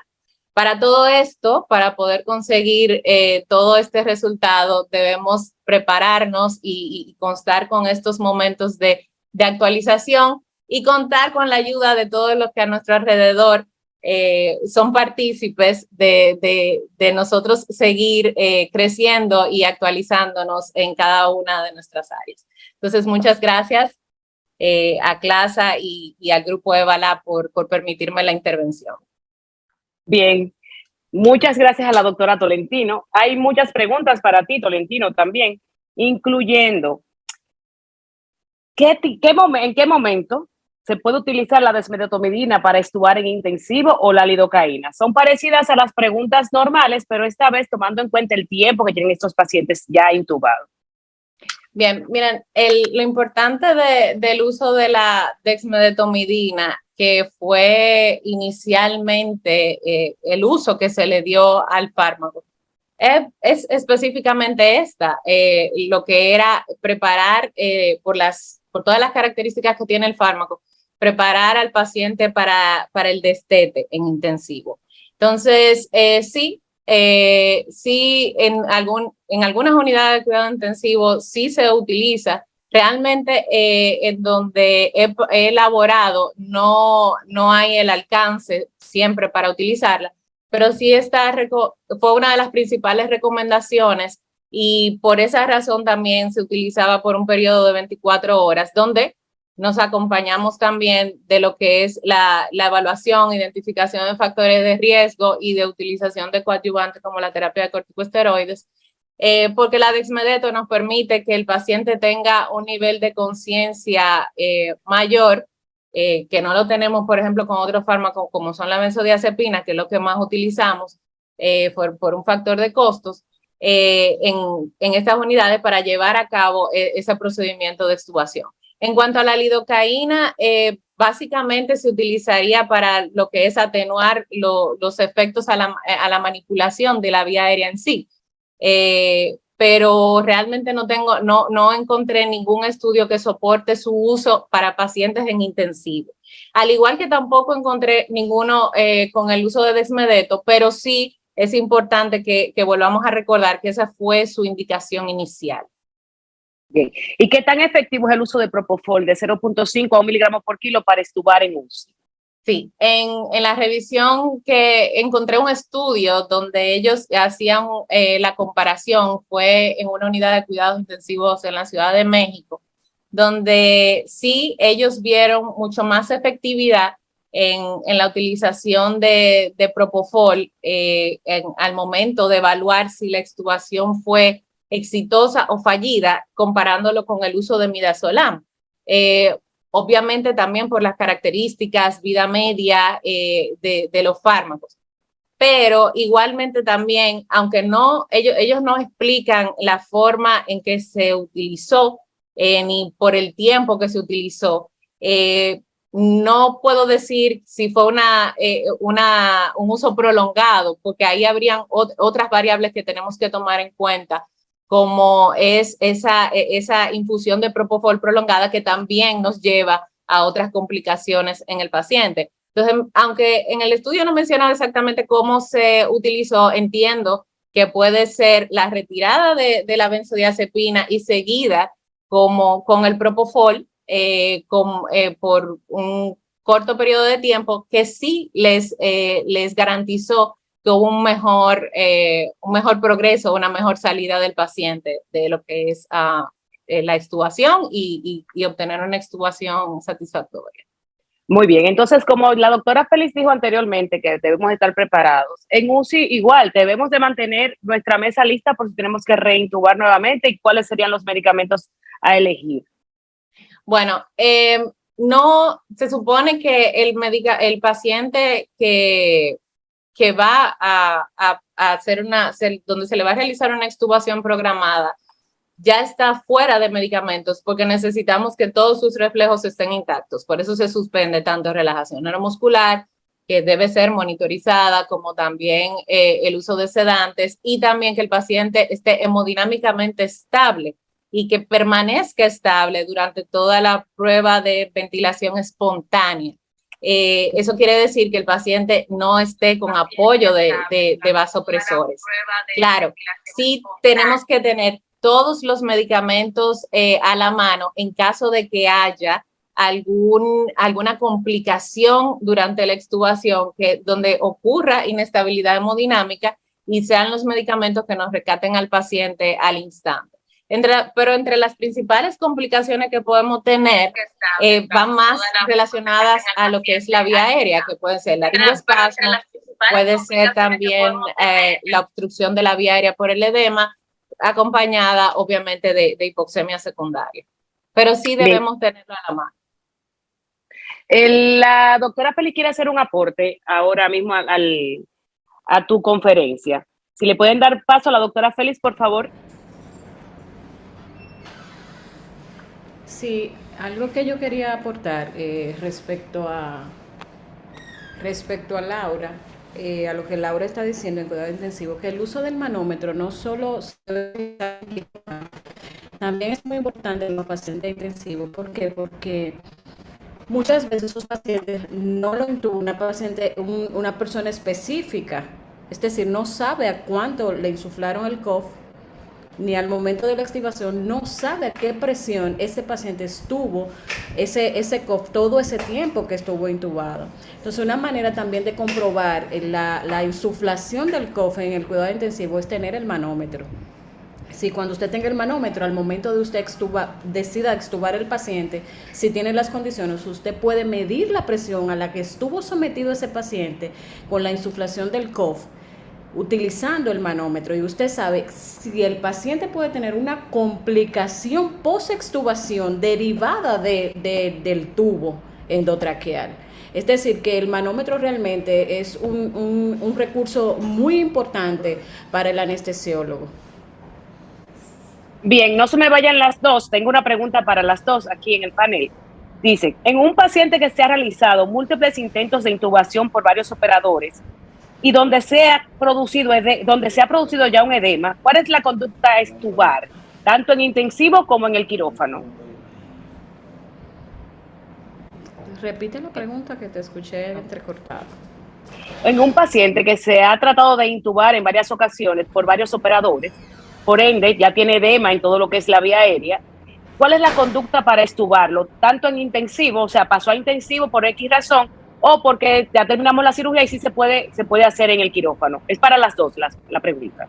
¿Cuál es la conducta a tomar después que ya hicimos varios intentos y maltratamos una vía aérea? Bueno, el uso de esteroides siempre va a estar indicado en estos pacientes, siempre y cuando sus condiciones generales de sus patologías de base lo permitan. Siempre eso va a ser un factor, yo creo que es uno de los mejores aliados que tenemos los anestesiólogos realmente en quirófano. Entonces yo pienso que el uso de esteroides y tener las mismas medidas ya, porque ya es una vía aérea que nosotros alteramos y por lo tanto ya no tiene una anatomía normal. Entonces lo que se debe hacer es tomar todos los pasos que dice la DAS para una vía aérea difícil en caso de... Totalmente de acuerdo con la doctora Félix, y también en intensivo, por ejemplo, ya lo que es los múltiples intentos o los casos de un paciente que ya ha sido reintubado, ya se considera de por sí un factor de riesgo a que el paciente pueda o tener edema laríngeo, obviamente por la manipulación, o también es un factor de riesgo para lo que es una reintubación. Entonces, normalmente en unidad de cuidados intensivos, como la extubación es programada por el tiempo que tiene el paciente en ventilación mecánica, el objetivo más es corregir todo lo que es patología de base y todas las variables que puedan impedir que él retorne a su ventilación espontánea. Pero inmediatamente tenemos un paciente con esas características, sacando los otros factores a un lado, ya esa extubación debe dilatarse por lo menos de 12 a 24 horas y, como bien dice la doctora Félix, apoyarnos de lo que es la terapia con corticosteroides, iniciando de una vez, de 12 a 24 horas antes. Los franceses generalmente recomiendan que puede ser hasta 6 horas antes, pero entiendo que en este caso, que un paciente que tiene múltiples agresiones a la vía aérea, lo ideal sería tener más tiempo para poder tener una vía aérea lo más fisiológica y anatómicamente estable, entre comillas, para poder llevar a cabo el procedimiento.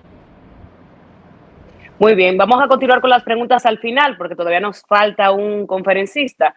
Esta vez pasamos al doctor Jonathan Castro, ya que la doctora Félix empezó con nosotros explicándonos cómo debemos extubar de manera segura una vía aérea normal, también una vía aérea difícil. La doctora Tolentino nos habló de lo que es extubar en cuidados intensivos. Ahora vamos a pasar a extubar las pacientes embarazadas. Pacientes que a todos nos toca. ¿Por qué? Porque no solamente podemos trabajar en cualquier otra unidad. Cuando se presenta una vía aérea difícil en embarazada, todos asistimos a ayudar a nuestro colega. Pero intubar con tantos dispositivos que tenemos a la mano, incluso se nos ha hecho un poquito más fácil. Ahora, nuestro mayor reto es extubar esa embarazada. Con ustedes, el doctor Castro, extubando pacientes embarazadas. Bien, buenos días, ya casi buenas tardes. Realmente la paciente obstétrica siempre va a ser un reto para cada anestesiólogo y es algo que nosotros en nuestro día a día tenemos que vernos frente a ella. Es interesante que podamos ver las siguientes cosas, es decir, lo primero son algunas preguntas que nos vamos a ir planteando para ir dando respuesta. ¿Puede algún factor influir en lo que es una intubación fallida o qué cosas podrían verse? Bueno, la revista británica de anestesiología nos plantea algunos factores interesantes en lo que tiene que ver. Yo hice una auditoría general en el manejo de la vía aérea difícil. ¿Por qué traigo a colación este estudio si es de vía aérea difícil? Porque nos plantea lo siguiente, que los principales fallos en el manejo de vía aérea difícil fue la poca programación, la poca identificación de los factores de riesgo como tal y el reconocimiento de ellos. Por lo tanto, no había un equipamiento adecuado y por ende, entonces, también se iba a reflejar en que hubo un manejo con falta de equipos por no haber sido previsto de manera adecuada. En algunos casos, porque no contaban con el equipamiento adecuado para darse cuenta rápido de algunos factores o de una intubación fallida, como la capnografía, y poder identificar a tiempo. Y otra de las causas fue operadores que no tenían las habilidades necesarias para enfrentarse a los problemas en que venían. Entonces digo lo siguiente, si nos encontramos con ciertos parámetros en una intubación difícil, en el cual vamos a tener que enfrentarnos a ellos y se nos juntan parte de esos parámetros, ¿no serán también estos parámetros que van a intervenir en lo que es la extubación de mi paciente? Entonces, son cosas que tenemos que pensar. Desde que comenzamos, debemos comenzar bien, porque hay adagios que dicen que lo que comienza mal, termina mal. Y así es la idea de que nosotros tengamos una buena evaluación, que sepamos a qué estamos interviniendo para entonces poder dar respuesta en el momento adecuado, no solo en la intubación, sino también al momento de extubar a nuestros pacientes. Y Claro, el grupo que nos atañe tiene realmente muchas características y es catalogado dentro de los grupos de intubación difícil. Por lo tanto, aunque nuestro paciente tenga parámetros en los cuales parecen estándares, siempre tenemos que pensar que la embarazada siente y tiene ciertas características que la van a catalogar como una intubación difícil. Por lo tanto, debo estar preparado previamente para ellos. Este estudio de la revista de Anestesiología Colombiana nos habla acerca de esas dificultades en la extubación de nuestros pacientes de vía aérea. Y recordar que uno de los grupos en que ellos seleccionaron que tenían más riesgo de una extubación fallida fue esos pacientes que tenían claramente un embarazo, al igual que los obesos. Entonces teníamos las embarazadas que muchas veces acompañaban la obesidad y el embarazo dentro de ese grupo. Por lo tanto, si tenemos esas características, ya estamos tipificados y clasificados. Por ende, nosotros debemos tener en cuenta y planificado qué tenemos que hacer con este grupo de pacientes en el cual nos estamos enfrentando. Es interesante, entonces, conocer nosotros un poquito qué hace que la embarazada, esos cambios fisiológicos, lo puedan convertir en una intubación difícil, pero también que sean riesgo para la extubación al momento. Nosotros conocemos los cambios fisiológicos del embarazo, que son muchos producidos por la misma progesterona como tal, otros por los cambios anatómicos que se van a producir por el bebé, por el crecimiento uterino como tal, a ir desplazando estructuras importantes, y por lo tanto vamos a englobar esos factores y vamos a tener un ente que se va a catalogar de intubación difícil. Dentro de lo que tiene que ver la vía aérea como tal, tenemos que ver estas características principales. Vemos que en el manejo de la vía aérea y obstétrica y en el fallo ya sea del manejo de la vía aérea, vemos que hay muchos factores que van a intervenir en nuestras pacientes, que sean obesas, que haya edema facial, que tengan poca movilidad en el cuello, que tengan dificultad al abrir la boca. Pero ahora bien, ¿qué cambios fisiológicos me llevan a todo eso? Reconocemos que en la embarazada como tal hay un edema de la vía aérea. Claramente hay un desplazamiento anterior de la laringe, hay un incremento del tejido mamario, lo que hace que sea más dificultosa la maniobra con los laringos y los biolaringos convencionales, el aumento de peso que muchas veces es desproporcionado, el desplazamiento cefálico del diafragma, que eso nos va a llevar por el crecimiento uterino y también va a llevar a una disminución del tono del esfínter esofágico inferior, por lo tanto siempre será un riesgo de broncoaspiración. Así también lo que tiene que ver la disminución de la motilidad como tal, por la misma progesterona y por la misma presión mecánica del útero, nos va a llevar a que vamos a tener una paciente que siempre tenemos que catalogar como estómago lleno. Hemos visto pacientes que aún nos dicen que tienen 18, 20 horas de no haber ingerido nada cuando hacemos algún procedimiento, hasta con anestesia regional, y tienen náuseas y vómitos. Vemos que hay contenido alimenticio aún con largas horas de ayuno. Por lo tanto, siempre será intubación, un estómago lleno. Asimismo, vemos que son pacientes con más riesgo de saturación rápida, ya sea por ese aumento, disminución de lo que es el volumen residual funcional, tanto también por el aumento del consumo metabólico de oxígeno de la paciente como tal. Por lo tanto, son muchas características que se unen para nosotros tener parámetros que no tanto también de intubación difícil permanecen al final del procedimiento quirúrgico, porque no operamos a la paciente e inmediatamente desaparecen, por lo tanto se mantienen al momento de la extubación, y es importante que lo tomemos en cuenta y que estemos pensando, porque realmente eso puede influir en nuestra extubación. Es interesante que nosotros podamos ver también que numerosos estudios nos hablan que simplemente la labor de parto como tal puede ir aumentando lo que es el edema en la vía aérea y puede cambiar lo que tiene que ver el Common Iligan de un paciente. Vemos la revista Anesthesiology, cerca de 2008, hizo un estudio interesante donde se planteaba que se podían cambiar hasta 2 grados en lo que era el Common Iligan solamente con el avance de la labor de parto, y evaluando pacientes hasta el final de la labor de parto, se dan cuenta de que de un Common Iligan 1 podíamos estar en un 3 hasta en un 4 simplemente por la labor de parto. Nosotros en el Hospital San Lorenzo de los Minas hicimos una revisión y una comparación viendo este estudio cerca del 2019, donde evaluamos alrededor de 80 pacientes y llevamos los pacientes desde lo que era el primer centímetro hasta centímetro 8 y 9 y nos dimos cuenta de que realmente nuestras pacientes hacían un cambio, cerca de un 60% hacían un cambio cerca del Common Iligan 1 hasta un 2 y hasta en un 3 respectivamente. Por lo tanto, es algo que tenemos que tomar en cuenta porque un paciente que muchas veces nos hacen una labor de parto y al final termina en un procedimiento quirúrgico de emergencia, al principio de la evaluación en el consultorio o al llegar a la sala, le teníamos como un Common Iligan 1, ahora ha avanzado. Y si eso fue solamente el perioral, imagínense cómo también puede estar la tráquea y toda la vía aérea como tal, por lo tanto, disminuye su tamaño. Imagínense, ya no solamente por lo que ha venido en el embarazo, sino también por la primera labor de parto que estamos. Entonces, ¿qué tomar en cuenta al momento de la extubación? ¿Qué cosas nosotros pudimos observar en esto? Miren, y tengo que hablarle de una experiencia personal en nuestro hospital. Comenzamos a ver lo siguiente al llegar a lo que tiene que ver el tiempo de evaluación de la extubación. Llevamos a ver a 20 de nuestros residentes y 20 de nuestros MA.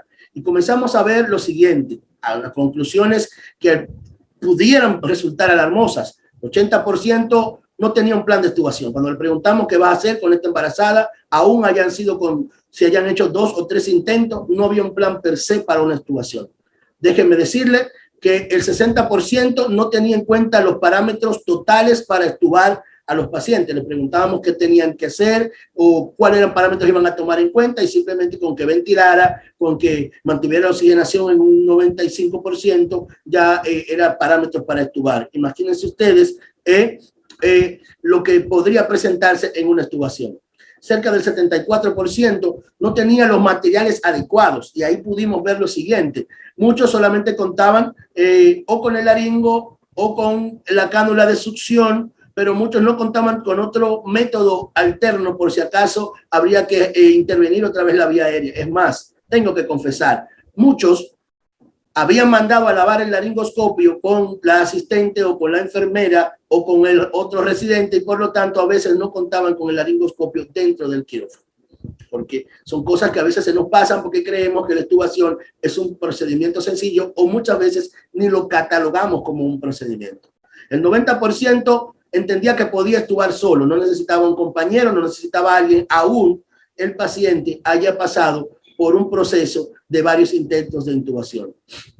El 70% reconocía que existían guías para la extubación y algoritmos para la extubación, pero déjenme decirle que muchos de ellos no lo habían revisado, otros no utilizaban estos parámetros de manera concreta para llevarse de lo que era una extubación, para hacer una extubación satisfactoria. Imagínense ustedes. Entonces, valorando estas cosas, pudimos decir lo siguiente. ¿Qué tenemos que tomar en cuenta para poder hacer una extubación que sea de manera satisfactoria? Lo primero es valorar el tipo de paciente. Ya sabemos que está embarazada, pero también tenemos un proceso en el cual nuestra paciente puede no solo desembarazarse en el procedimiento que vamos a realizar. Hay apendicectomías a mitad del embarazo, hay colicistectomías, hay una serie de procedimientos que tenemos que realizar sin terminar el embarazo. Por eso tenemos que tomar en cuenta que muchos de esos parámetros fisiológicos se van a mantener al momento de la extubación y por lo tanto, si vamos a tener un útero desplazando, vamos a tener incontinencia del esfínter esofágico inferior. Por tanto, tenemos que considerar que este es un paciente que va a tener un riesgo importante. Así que tenemos que valorar la paciente si va a estar desembarazada o va a quedar embarazada al momento de la extubación. Valorar el tipo de cirugía al cual se realizó, si era obstétrica, no obstétrica, si tuvo que ver con vía aérea superior, si fue abdominal, todo eso debemos tomarlo en cuenta. Las horas de ayuno previo, ya vimos que la motilidad se disminuye, tanto por la mecánica como por las hormonas que se producen. Por lo tanto, tenemos que tener en cuenta que es una paciente que puede presentar regurgitación al momento de la extubación. Entonces, ya los factores previos que se presentaron dentro del quirófano, muchos no lo tomamos en cuenta. ¿Cuántos intentos se hicieron? Tuvo que pasar el R1, el R2, el R3, tuvo que venir un asistente, 2 anestesiólogos, tuve que llamar a mi compañero, hicimos varios intentos los dos. ¿Qué diámetro de tubo utilicé? ¿Qué tanto yo realmente Monitoricé la insuflación del cough, es decir, si estuvo realmente en una buena posición debajo de las cuerdas vocales exactamente, a qué nivel las dejé, qué presión tenía. Volvemos a recalcar el uso del escasómetro o medidores de presión para poder tener en cuenta realmente a qué presión estamos sometiendo nuestra mucosa de la tráquea per se. ¿Qué tanto duró la cirugía? ¿Cuántas horas? Eso también va a influenciar mucho a la hora de pensar en esto. Si fue cirugía cervical o maxilofacial, si hubo una reposición importante de líquidos, nosotros podemos contribuir claramente cómo nosotros vamos a encontrar esa vía aérea. Una gran hidratación puede aumentar el edema como tal, entonces nosotros poder también influir en que tengamos una vía aérea más pequeña y poder el fallo al momento de la extubación. ¿Qué tanta obesidad tenía la paciente? ¿En qué grado estaba? ¿Qué tipo de posición tenía la paciente? Si tuvo tren por mucho tiempo, lateralizado, cualquier tipo de posición que podría aumentar el edema en la vía aérea como tal. Por lo tanto, también si la paciente había sido sometida a alguna terapia como tal, también es importante reconocer. Son de las cosas que podemos ir viendo. Ahora bien, ¿qué hago al momento de la extubación? Entonces, allí parámetros sencillos que nosotros los vimos en las diapositivas que nos presentó la doctora Félix, hablando acerca de que tenemos que tener un plan. Y la DAS es muy clara, donde nos habla de tipificar claramente, y tenemos que tener un plan para volver a reintubar a nuestro paciente. Así como nos planteamos plan A, plan B y plan C para intubar, así debemos hacerlo para la extubación. Importantísimo tener el equipo completo, volver a tener los tubos adecuados de menor tamaño por si acaso aumentó el edema en la vía aérea como tal, tener otros dispositivos que pudieran ayudarnos a rescatar la vía aérea, ya sea máscaras laríngeas, ya sea buggies entubables, una serie de cosas que debemos tener a mano. Recordar la posición de la paciente, siempre la posición de rampa, al igual que la intubación, sería de mucha importancia para la extubación. Por lo tanto, debemos tomarlo en cuenta para el momento de la extubación. El nivel de lo que tiene que ver si estamos solos o no. Recomendable por todas las guías que tengamos un compañero que nos ayude también en la extubación, porque las maniobras y el rescate que debe hacerse es más enérgico y se necesita más un compañero, muchas veces más que en la intubación. Por lo tanto, es importante tener a alguien con vasta experiencia, al igual que uno o más, en el cual me pueda ayudar al momento de la extubación. Es importante que recordemos esos criterios clásicos de extubación. Ustedes lo conocen, los parámetros respiratorios, en el cual ya han hablado mis compañeras, de esa fuerza inspiratoria, esa ventilación espontánea, ese mantenimiento de la saturación, en la monitorización de lo que tiene que ver la relajación de lo muscular. En muchos países de Latinoamérica sabemos que por materia de costos los soft washers no son tan abundantes, pero sabemos que es importante utilizarlo y siempre y cuando debemos monitorizar adecuadamente la relajación para que sepamos revertir de cualquier manera si estamos dudosos, para tener realmente una integración adecuada de los músculos respiratorios. El nivel de conciencia siempre será importante, que sea la paciente despierta, que responda a órdenes, que no esté sedada, que no tenga esa sedación excesiva, sería de lo más importante. Importantísimo lo que es el criterio cardiovascular, y así como mis compañeras hablaban de esta parte, es de suma importancia. Una de las cosas que vimos en nuestro estudio es que muchos de nuestros compañeros extubaban los pacientes, no importando qué cantidad hemodinámica habían perdido. Pacientes que habían perdido 3.000, 3.500 cc de sangre, en muchas ocasiones todavía no llegado a reponerse en el transquirúrgico por el tiempo, llegaban y se extubaban, porque realmente nosotros los anestesiólogos, y hay que confesarlo, tenemos un criterio o pensamos que cuando no extubamos un paciente que nosotros mismos intubamos, estamos fracasando en nuestro procedimiento. Y no es así. No es obligatorio que nosotros tengamos que extubar al paciente primero al mismo tiempo que termine el último punto del cirujano, ni tampoco que sea obligatorio de retirar el tubo del paciente antes de salir del quirófano. Si el criterio es el adecuado, pues lo vamos a hacer. Si no, por favor, vamos a retrasar esa extubación. Si el parámetro hemodinámico no está compensado, no está compensada la temperatura, no está compensada el manejo del dolor de nuestro paciente, valoremos esa extubación, porque podría llevarnos a una extubación fallida.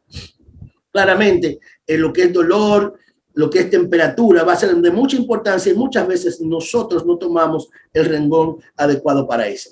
Una de las cosas que vimos en la recomendación es que dentro de los equipos que debemos prepararnos, tengamos preparado lo que es el buggy ventilable o lo que es la guía de Cook.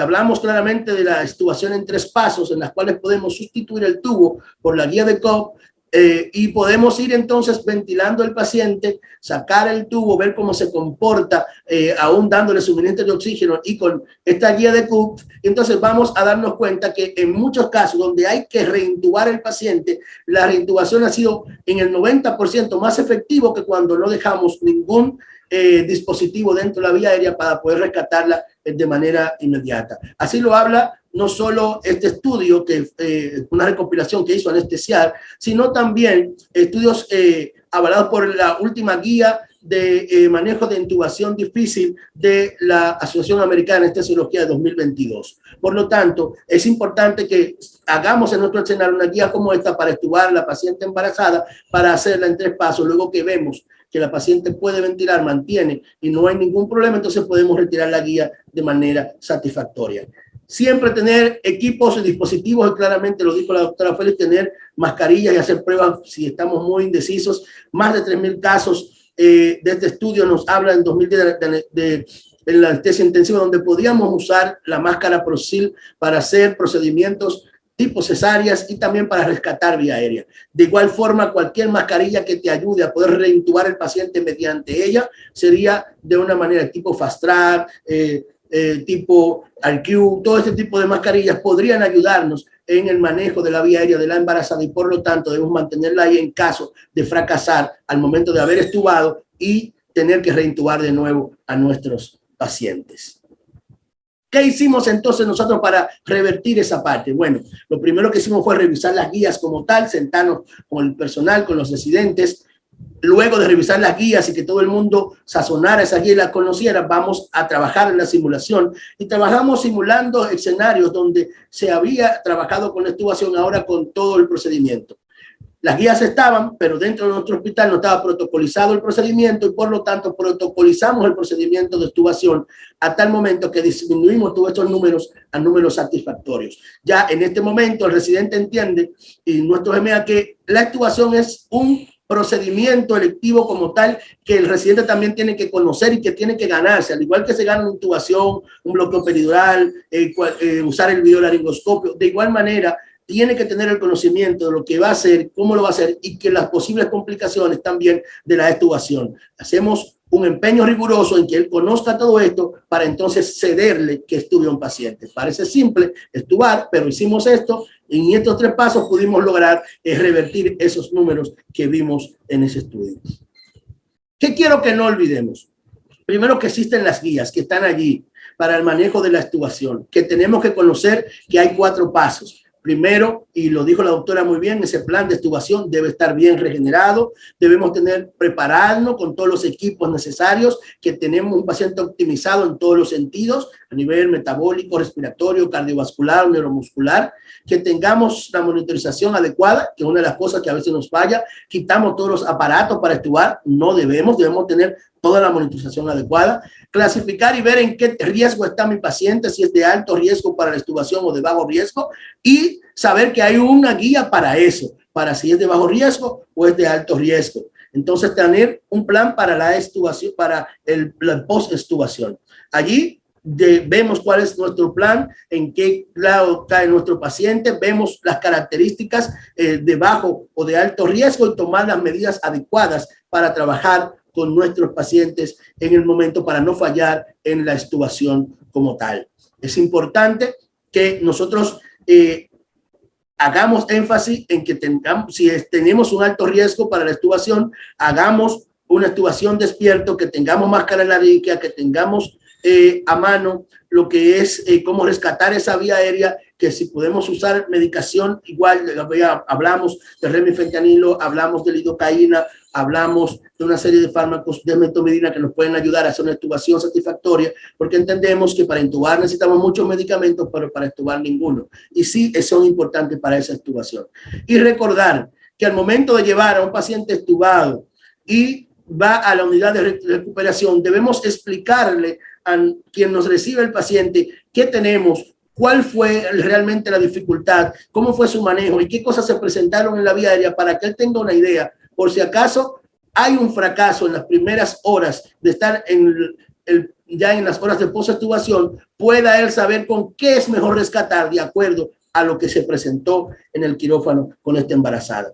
Recordar también esa guía interesante de fallo de la vía aérea como tal, obstétrica, que existe, está allí, donde nos recomienda a que consideremos tener siempre en un quirófano donde hay una obstetricia, supraglóticas de segunda generación por la cual se puedan intubar nuestros pacientes, recordar no hacer muchos intentos, recordar que tenemos que tener a un personal adecuado que nos ayude por si acaso tenemos que hacer maniobras para rescatar esa vía aérea entre dos personas, y es importante que tengamos a mano también una valoración adecuada antes de la extubación de qué podría pasar si necesito abordar la vía aérea de manera quirúrgica, por lo tanto los riesgos de si me va a ser muy difícil o no, porque eso podría retrasar la extubación como tal. Entonces, si considero que aún si hay un fallo, poder rescatar de manera quirúrgica sería demasiado difícil, entonces yo tengo que pensar en posponer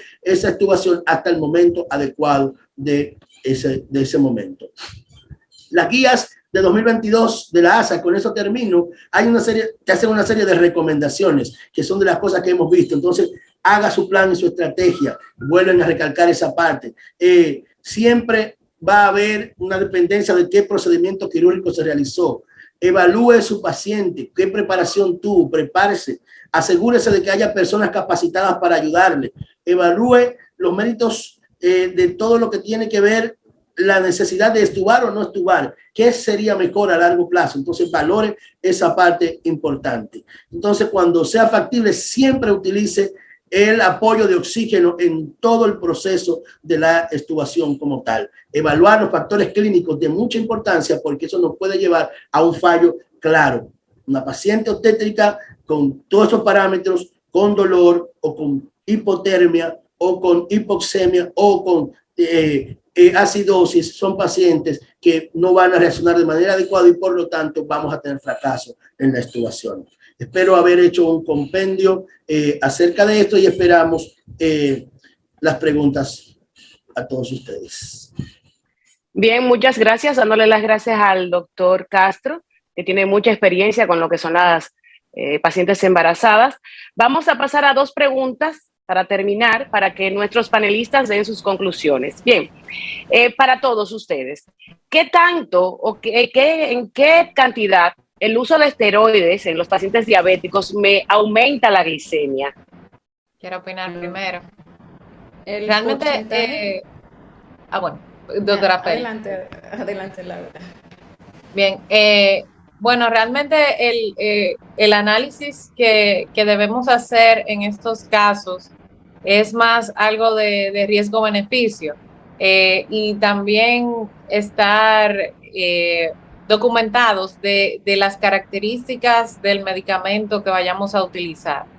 Porque si bien es conocida la hiperglicemia inducida por esteroides, pacientes diabéticos, tenemos una realidad, que es un paciente que está cursando, por ejemplo, con un edema de la mucosa de la laringe y al cual tenemos que rescatar o evitar una complicación mayor.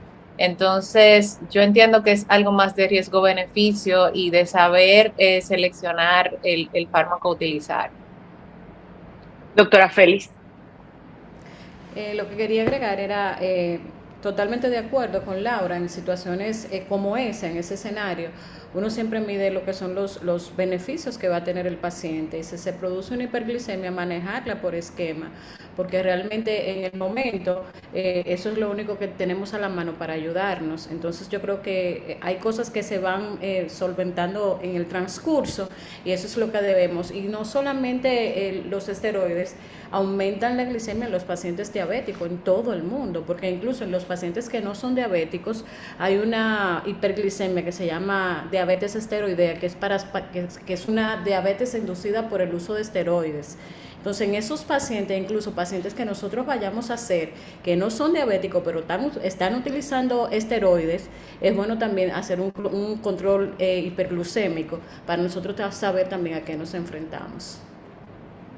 Muy bien, y para concluir, doctor Castro, ¿en qué momento la paciente embarazada es probable que presente una vía aérea difícil? O sea, ¿a partir de cuántas semanas tenemos que tener en cuenta para estar preparados cuando nos llega una paciente obstétrica a sala quirúrgica?